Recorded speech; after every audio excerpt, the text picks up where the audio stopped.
सांगली मिरज कुपवाड महानगरपालिकेचे शिवसेना एकनाथ शिंदे पक्षाचे नगरसेवक सागरदादा वनखंडे यांच्या वाढदिवसानिमित्त मिरज येथील कृष्णा नदी काठावर आयोजित करण्यात आलेली भव्य बोट रेसिंग नौका शर्यत स्पर्धा मोठ्या उत्साहात पार पडली।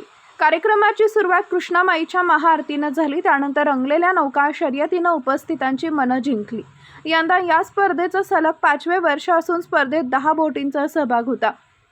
नदीवर रंगलेल्या रोमांचक शर्यतीचा आनंद घेण्यासाठी मिरजकरांनी मोठ्या संख्येने गर्दी केली। कृष्णा नदीवरील पूल आणि घाट परिसर नागरिकांनी फुलून गेला होता। या स्पर्धेचं उत्कृष्ट नियोजन केल्याबद्दल सांगलीवाडीचे मार्गदर्शक प्रतापदादा जामदार व त्यांच्या सहकार्यांचे तसेच कृष्णा घाटावरील स्थानिक मंडळे, स्वयंसेवक आणि कार्यकर्त्यांचे विशेष कौतुक करण्यात आले।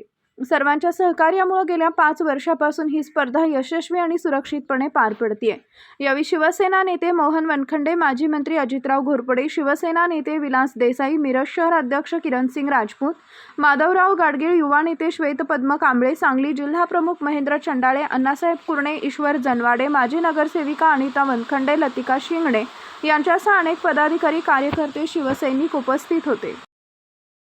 आज मिरज नगरीमध्ये कृष्णामाईच्या तीरी कृष्णा काठावरती मिरजेचे सुपुत्र, सांगली मिरज कुपवाड महापालिकेचे शिवसेनेचे पहिले नगरसेवक सागरदादा वनखंडे यांच्या वाढदिवसानिमित्त भव्य अशा बोट रेसिंगच्या स्पर्धा इथं आयोजित केलेल्या होत्या।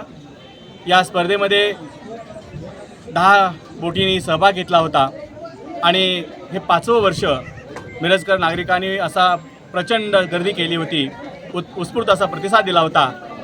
या बोट क्लबमध्ये ज्या स्पर्धकांनी भाग घेतला त्यांचं खरं मनापासून मी इथं अभिनंदन करतोय। आणि या बोट स्पर्धेचं नियोजन करण्यासाठी सांगलवाडीचे आमचे मार्गदर्शक प्रतापदादा जामदार आणि त्यांची सगळी टीम यांचं खरं विशेषतः मी समाज यांना त्यांचं अभिनंदन करेन की त्यांच्या सहकार्यामुळे ह्या एवढ्या व्यवस्थितपणे पार पडत आहेत। कृष्णा घाटवरील हे सर्व इथले जे मंडळ आहेत, माझे कार्यकर्ते मित्र आहेत, त्यांनी सुद्धा खूप मोठं सहकार्य केलं। त्यामुळे ह्या अथांग अशा वाहतणाऱ्या या कृष्णामाईच्या काठी निर्विघ्नपणे गेली 5 वर्ष या स्पर्धा आपण करतोय।